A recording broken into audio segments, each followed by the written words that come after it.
Hello friends, आपका exam लक्ष्य में स्वागत है।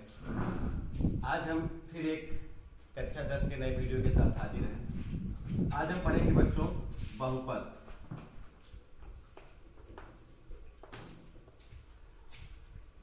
यहाँ देखिए बहु प्लस पद।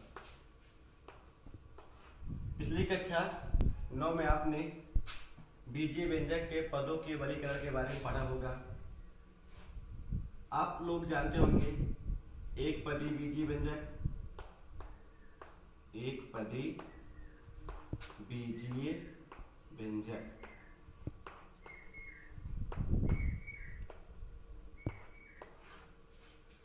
बच्चों पहले हम लोग जानेंगे बीजीय व्यंजक होता क्या है। बीजीय व्यंजक होता क्या है? जब आप सब कक्षा 8 में रहे होंगे, कक्षा 8 में आपको बीजीय व्यंजक मिला होगा। तो बीजीय व्यंजक जानने के लिए हमको जानना पड़ेगा चर और अचर। चर और अचर।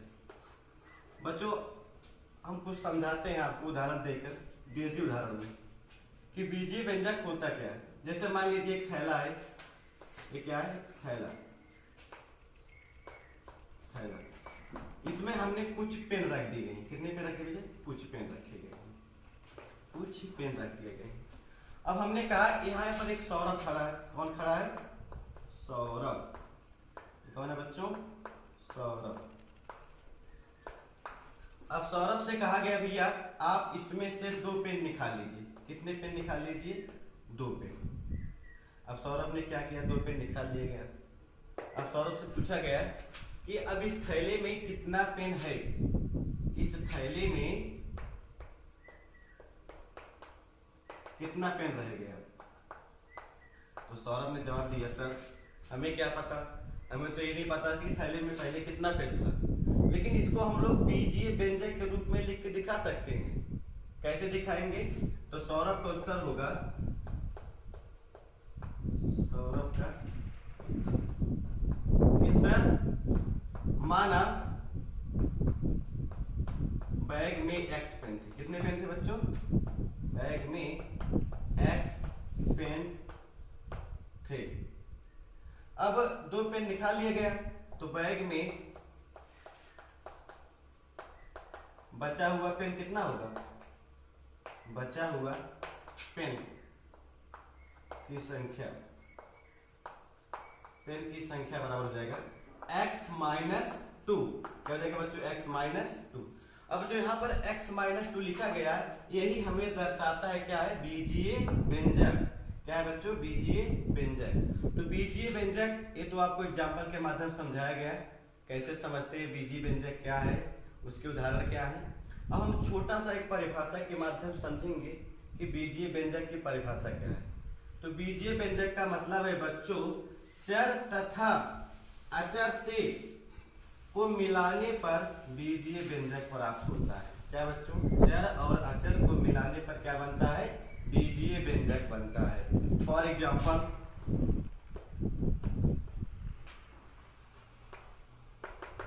जैसे हमने क्या लिख दिया? x प्लस 2 ये हमारा क्या है बच्चों? बीजीय व्यंजक है। y प्लस 3 ये हमारा क्या है बच्चों? बीजीय व्यंजक है। क्या लिखेंगे बच्चों? 3x square plus 5y plus 9 ये हमारा क्या है बच्चों? ये सारे हमारे बीजीय व्यंजक है।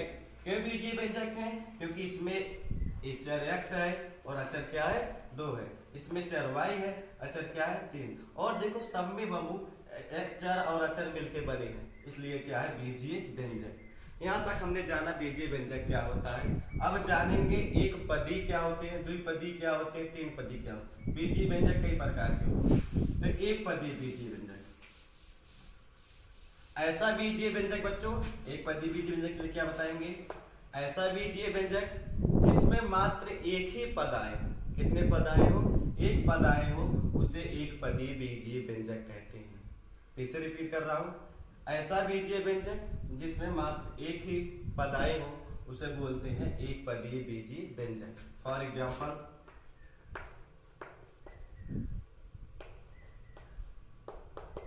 जैसे हमने कहीं पर लिख दिया 2x, 5x, 9x स्क्वायर, ये सब हमारे क्या है बच्चों? एक पदीय बीजीय व्यंजक है। क्या है, एक पदी बीजीय व्यंजक।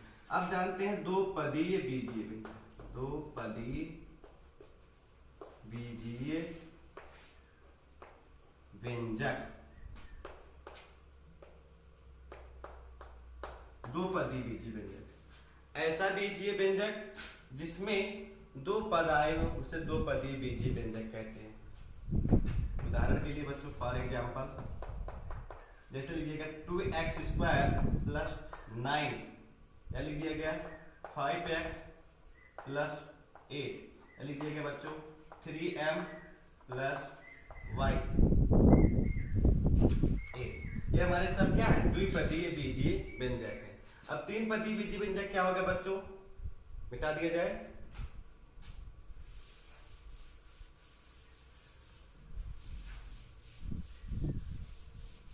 अब देखिए त्रिपदी बीजीय व्यंजक,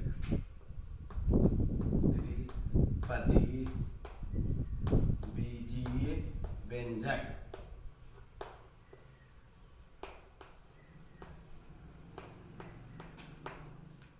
ऐसा बीजीय व्यंजक जिसमें तीन पद आए उसे क्या बोलते हैं बच्चों, त्रिपदी बीजीय व्यंजक। उदाहरण के लिए देखिए example, 2x² plus 9y plus 8, ये हमारा क्या बच्चों, त्रिपदीय बीजीय व्यंजक है। तो सर हमने कैसे जान कि इसमें तीन पदीय बीजीय व्यंजक है, क्योंकि इसमें कितने पद आए बच्चों, तीन पद। ये पहला पद है, ये दूसरा पद है, ये कौन सा पद है, तीसरा पद है। पहला पद क्या है बच्चों 3x² और दूसरा पद क्या है 9y और तीसरा पद क्या है 8। यदि कोई पूछे बच्चों इसमें x² का गुणांक क्या है, x² का गुणांक, x² गुणांक कितना है बच्चों, तो गुणांक का मतलब होता है x के साथ गुणा होने वाला अंक। तो x के साथ कौन गुणा बच्चों, 3, तो x² गुणांक बराबर कितना जाएगा 3। ठीक है, तो ये तो भैया आपने जाना भी बीजीय व्यंजक, एक पदी बीजीय व्यंजक क्या होता है, दो पदी बीजीय व्यंजक क्या होता है और त्रिपदी बीजीय व्यंजक क्या होता है। अब जानेंगे किसी बीजीय व्यंजक में पदों की पहचान कैसे करते हैं, कैसे हम जानेंगे कि हमारा यह एक पदी बीजीय व्यंजक है कि दो पदी बीजीय व्यंजक है कि तीन पदी बीजीय व्यंजक है। तो उसको पहचानने के लिए थोड़ा देखिए, तो पहले लिखिए नोट पॉइंट, एक नोट, क्या नोट है बच्चों, जो पदों की संख्या बताता है, पदों की संख्या केवल प्लस और क्या माइनस चिन्ह व्यक्त करेंगे। कौन व्यक्त करेंगे, चिन्ह व्यक्त करेंगे। जो हमें पदों की संख्या दर्शाएगा बच्चों, जो हमें पदों की संख्या दर्शाएगा, मात्र हम प्लस और माइनस से ही गणना कर पाएंगे उसमें कितने पद हैं। जैसे कहीं पर लिख दिया गया फॉर एग्जाम्पल,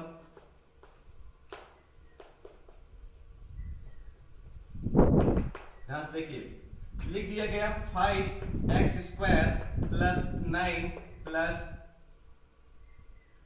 इतना लिख दिया गया 5x² प्लस 9।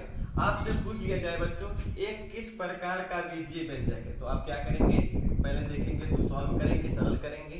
ब्रैकेट मतलब क्या होता है, गुणा, बता दिया गया था क्लास में ही। तो 5 से इसमें इंटू करेंगे, 5x² प्लस और 5 9 45। अब देखिए बच्चों इसमें कितने चिन्ह आए, कितने प्लस माइनस की संख्या है, जितने ही प्लस माइनस की संख्या होगी वही क्या कहलाएगा, पदों की संख्या। यहाँ पर देखिए हमने एक प्लस यहाँ पर है और आगे एक प्लस यहाँ है, तो इसमें कुल कितने प्लस है, चिन्ह की संख्या 2, इसलिए क्या भैया दो पदी है। क्या पदी है, दो पदी, ऐसा बीजीय व्यंजक है, दो पदी बीजीय व्यंजक। कोई दिक्कत, नेक्स्ट देखिए एग्जाम्पल,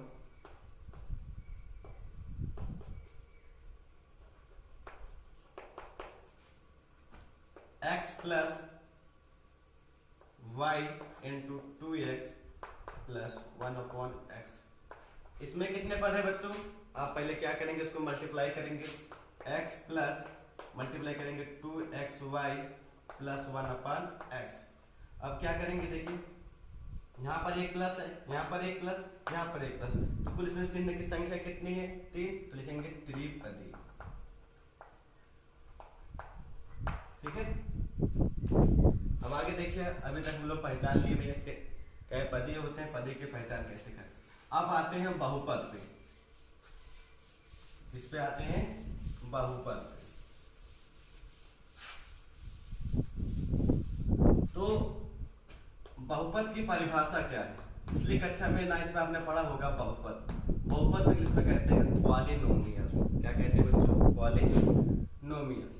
तो बहुपद की परिभाषा क्या है, कैसे जानेंगे कि बहुपद है कि नहीं, बहुपद की पहचान कैसे करेंगे, कौन बहुपद है कि नहीं, ये सब आगे वीडियो में भी हम लोग देखेंगे। तो बच्चों पहले देखिए, ऐसा बीजीय व्यंजक, ऐसा बीजीय व्यंजक जिसमें चर की घात एक पूर्ण संख्या हो, बहुपद कहलाता है। क्या बताया गया बच्चों, ऐसा बीजीय व्यंजक जिसमें चर की घात एक पूर्ण संख्या हो, बहुपद कहलाता है। अब यहाँ पर एक नई बात आ गई, पूर्ण संख्या। सर पूर्ण संख्या क्या होती है, पूर्ण संख्या आपने पिछली कक्षा में पढ़ाया गया है। तो पूर्ण संख्या का मतलब भैया क्या है, प्राकृतिक संख्या सब लोग जानते होंगे। तो प्राकृतिक संख्याएं में जीरो और शामिल कर दिए, जैसे 0, 1, 2, 3, 4 डॉट डॉट डॉट प्लस। ये सब संख्याएं हमारी क्या है, पूर्ण संख्याएं हैं। क्या बच्चों, पूर्ण संख्याएं। तो बहुपद को पहचानने के लिए हमें चर की घात देखना पड़ेगा। क्या देखना पड़ेगा बच्चों, चर की घात। और चर की घात ये देखना है कि वो पूर्ण संख्या होना चाहिए। क्या चाहिए, पूर्ण संख्या।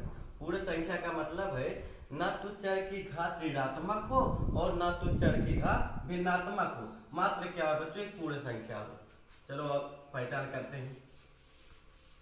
तो बहुपद की परिभाषा में आप सब जान गए हैं। अब जानेंगे बहुपद की पहचान। बहुपद की पहचान,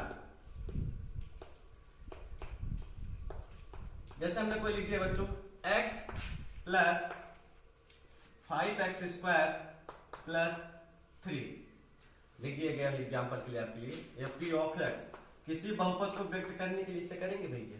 किसी बहुपद कैसे लिखेंगे, लिखेंगे p of x is equal to x plus 5x² plus 3। इसका मतलब p का मतलब क्या भैया, पॉलिनोमियल्स है। और यह x का मतलब है जो यहाँ, यदि यहाँ पर x रहेगा तो हमारे सारे बहुपद x के पद में होंगे। यदि यहाँ पर y रहेगा बच्चों तो हमारा सारा बहुपद क्या रहेगा, y के पद। जैसे देखिए p of y is equal to y² plus 3y plus 1/y³। ठीक है, ऐसे। यदि यहाँ पर y रहेगा तो हमारा बहुपद y के पद में रहेगा। यदि यहाँ पर x रहेगा तो हमारा बहुपद किसके पद में रहेगा, x के पद में। तो अब आपसे पूछा जाएगा कि हमारा बहुपद है कि नहीं, पहचान करेंगे। तो आप सब क्या करेंगे, बहुपद की पहचान करने के लिए पहले x की घात देखेंगे, जिसमें चर आएगा। तो चर की पहचान करो बच्चों, चर कौन है इसमें, x। अब x की घात देखो, यहाँ पर x की घात कितनी है, 1। यहाँ पर कितनी है, 2।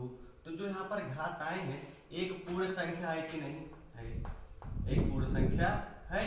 इसलिए हमारा क्या होगा बच्चों, बहुपद है, पूर्ण संख्या।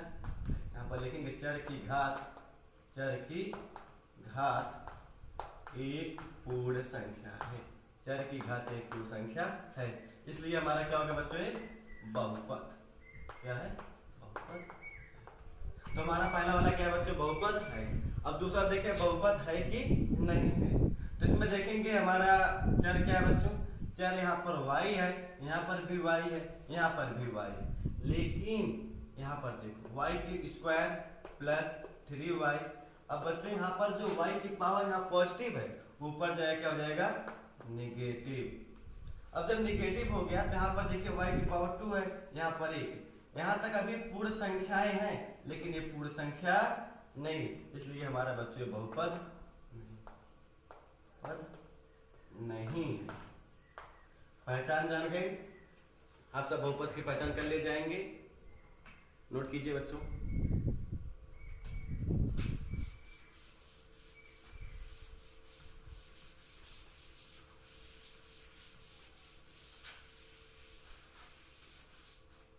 और बहुपद की पहचान करते हैं, देखिए फॉर एग्जाम्पल के लिए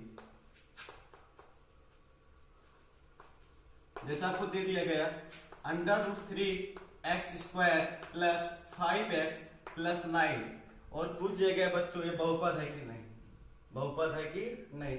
अब यहाँ पर कुछ बच्चे कंफ्यूज हो जाएंगे। कैसे हो जाएंगे, क्योंकि वहां पर बता दिया गया बच्चों जो चर की घात देखनी है, ना कि अचर की घात देखनी है।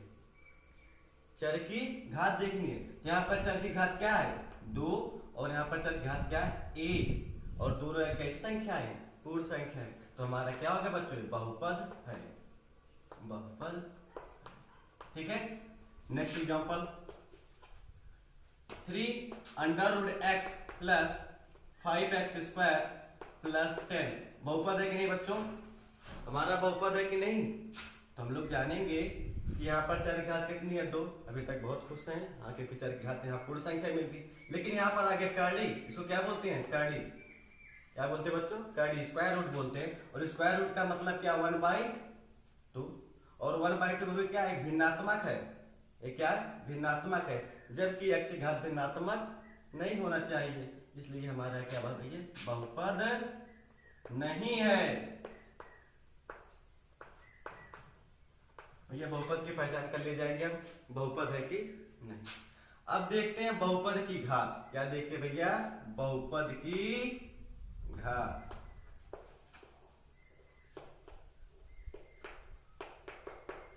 बहुपद की घात, और बहुपद की घात क्या होती है, किसी बहुपद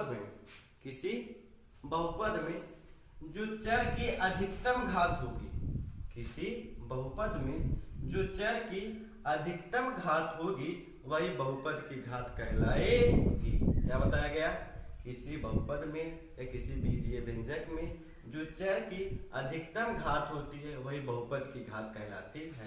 जैसे देखिए ऊपर एग्जांपल देखिए बच्चों, जो ऊपर उदाहरण लिया गया था वही मैं फिर से ले रहा हूं एग्जांपल, ऊपर वाला ही है √3x² प्लस 5x प्लस 9।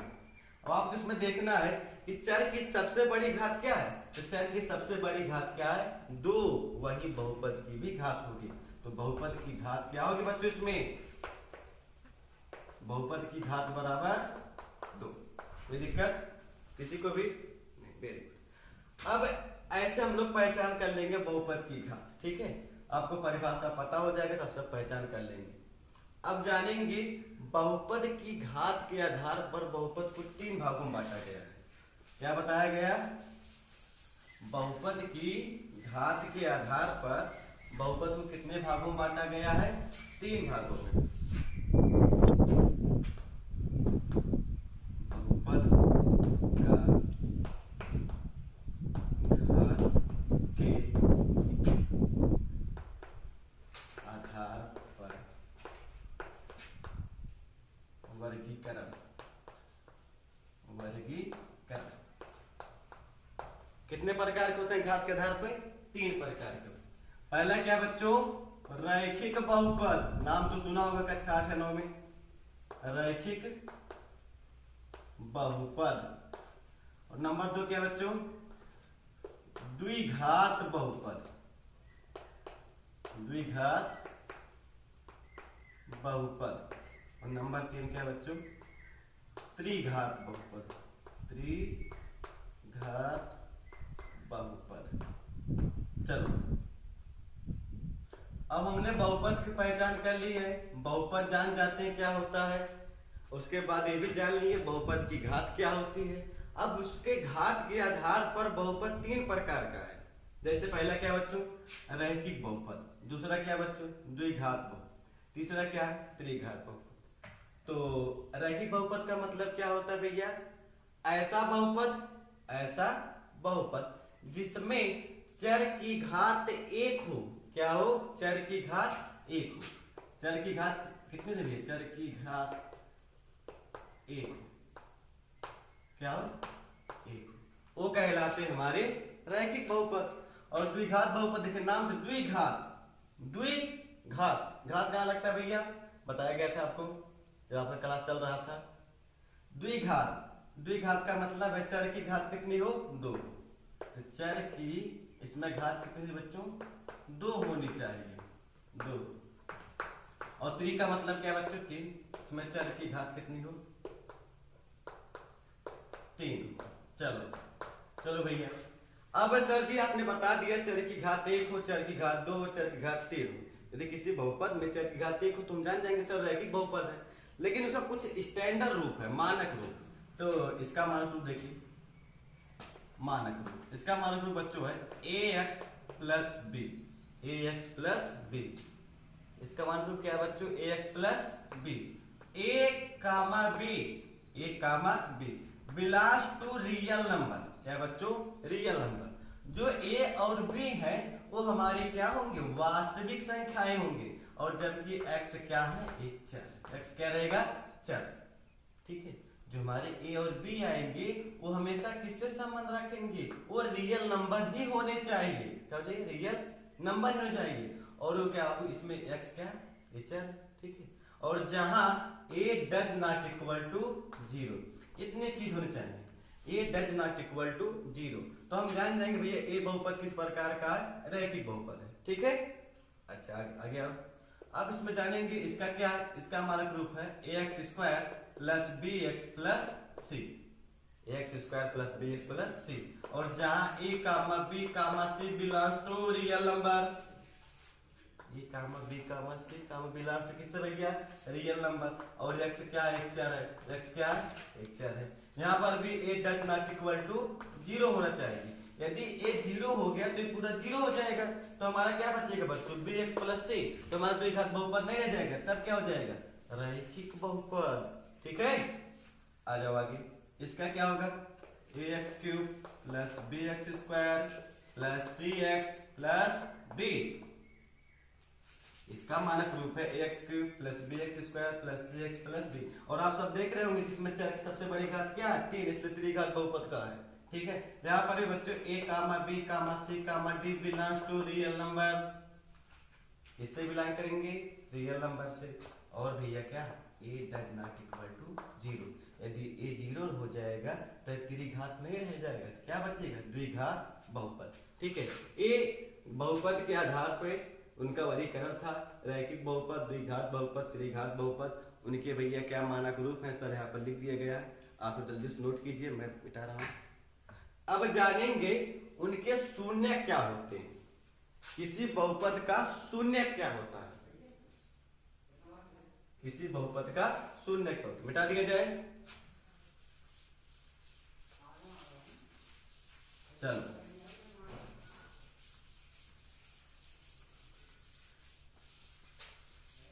आपको एक एग्जाम्पल से समझाते हैं शून्य क्या होता है। बहुपद का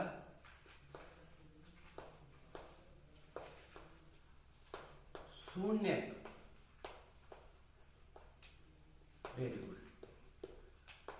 चलो, शून्य का मतलब क्या भैया, बहुपद का ऐसा मान, इसमें x का ऐसा मान। शून्य का मतलब क्या भैया, x का ऐसा मान जो बहुपद को क्या कर दे, शून्य कर दे।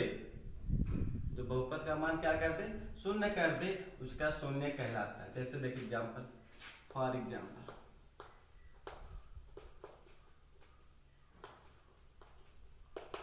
चलो, x square minus 3x minus 4, यहाँ पर एक बहुपद लिख दिया गया है। क्या लिखा गया बच्चों, x square minus 3x minus 4, ये हमारा एक बहुपद है।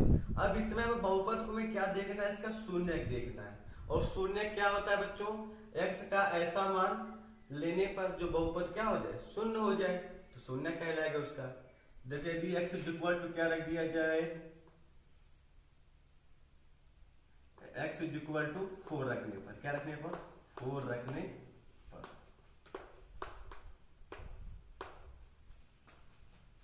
x बराबर क्या रखने पर, 4 रखने पर, तो रखते हैं बच्चों। अच्छा, ये बहुपद लिखने का सही तरीका नहीं है। यहाँ पर क्या लिखेंगे, p of x is equal to, क्या लिखेंगे, p of x is equal to X square minus 3x minus 4। अब यहाँ देखिए बच्चों, p of x is equal to दिया गया था x square minus 3x minus 4।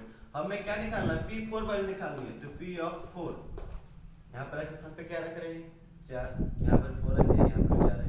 अब देखिए 4 का स्क्वायर माइनस 3 इंटू 4 माइनस, कोई दिक्कत, तो p of 4 is equal to 4 चौक 16 माइनस 4 3 12 माइनस 4। ठीक है, अब यहाँ देखिए p of 4 is equal to 16, जुड़ जाएंगे, समान समान चिन्ह जुड़ते हैं, तो 12 4 16। अब देखिए p of 4 is equal to क्या हो गया, 0। अब ये जब हमने इसमें बहुपद में x इक्वल टू 4 रख दिया गया भैया, तो बहुपद का मान क्या हो गया? शून्य हो गया। अरे वही तो बताया गया कि जो बहुपद का ऐसा मान, चर का ऐसा मान, x का ऐसा मान जो बहुपद में रखने पर उसका मान शून्य हो जाए, उसका शून्य कहलाता है। तो सर जी यहाँ पर 4 का इसका शून्य होगा। हाँ, 4 इसका क्या होगा? शून्य होगा। पहला शून्य क्या हो जाएगा बच्चों? पहला शून्य क्या? 4। अच्छा ठीक। अब हमने जैसे कुछ यहाँ पर 4 रखा तो इसका मान क्या हो गया? शून्य हो गया। अब एक चीज और देखते हैं, x इक्वल टू रख लेते हैं, x बराबर -1 रखने पर, क्या रखने पर? -1 रखने पर।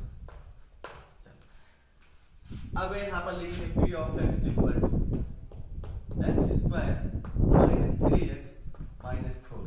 अब p इक्वल टू क्या रख रहे हैं? -1। यहाँ हो जाएगा -1 का स्क्वायर माइनस 3 इंटू माइनस 4। एक कवर करेंगे क्या हो जाएगा बच्चों? 1 माइनस हो जाएगा प्लस और -4। अब जोड़ लीजिए, 3 1 4 माइनस 4, तो क्या हो गया? 0। तो p ऑफ -1 पर भी क्या हो गया? 0 हो गया। तो सर क्या है? -1 इसका शून्य। हाँ, दूसरा शून्य क्या हो जाएगा? दूसरा शून्य बराबर -1। तो भैया इस बहुपद का 2 शून्य मिला। एक शून्य क्या भैया? 4 है, और ये दूसरा शून्य क्या? -1। तो p of x is equal to x square minus 3x minus 4 के 2 शून्य है। पहला शून्य क्या है? पहला शून्य बराबर 4 और दूसरा शून्य बराबर